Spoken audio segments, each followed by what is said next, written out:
तपस्या से, जप से, योग से, यज्ञ से, पाठ से, पूजा से श्री कृष्ण उतना प्रसन्न नहीं होते जितना अनन्यता से होते हैं। ये सब ध्यान रखो।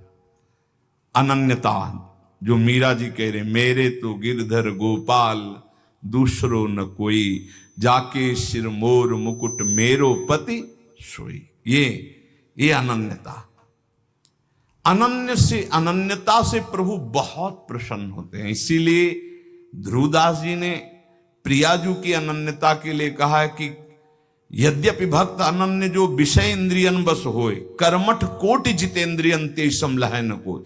जो प्रियाजू का अनन्य हो गया, यद्यपि वो जितेंद्री नहीं है, पर वो करोड़ों जितेंद्रियों, करोड़ों कर्मकांडी से भी बढ़कर है, क्योंकि उसने प्रियाजू की अनन्यता ले ली, हमारे माई श्यामाजू को राज अंदर से।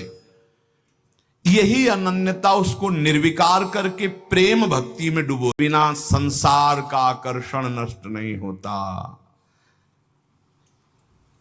श्री कृष्ण जब कृपा करते हैं तो किसी को सखा बना लेते हैं, किसी को अपनी प्यारी गोपी बना लेते हैं, अपनी नित्य लीला में सम्मिलित कर देते हैं, किसी को सखी बना लेते हैं। पुरुषार्थ से कोई भगवान की लीला में प्रवेश नहीं कर सकता, अभिमान से कोई भगवान को प्राप्त नहीं कर सकता। जो अनन्य हो गया वो दीन हो गया, जो निराश्रित हो गया वो आश्रित हो गया।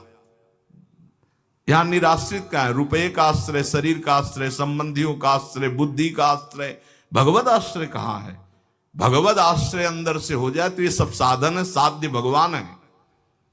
जिसको अंदर से है कि मैं अपने पुरुषार्थ से भगवान को नहीं प्राप्त कर सकता, भगवान की कृपा से प्राप्त कर सकता, और रात दिन भजन करता है, पर पुरुषार्थ का अभिमान नहीं, वो भगवत भक्ति का अंकुर कैसे उत्पन्न होता है?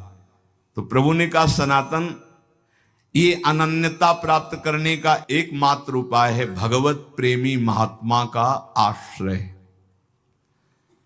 जैसे परमहंस शिरोमणि जड़ भरत जी ने राजा रहुगण से कहा, जब रहुगण को उपदेश किया तो उन्होंने कहा, ये भागवत धर्म, ये ब्रह्मबोध कैसे प्राप्त होगा, उपाय क्या है?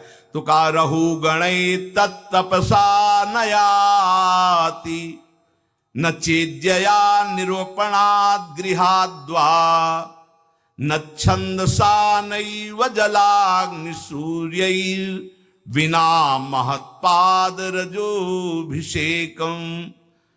जड़ भरत जी ने कहा, रहुगण, ये जो हम तुम्हें उपदेश कर रहे हैं ये तपस्या से नहीं प्राप्त होता, यज्ञ करने से नहीं, दान करने से नहीं, घर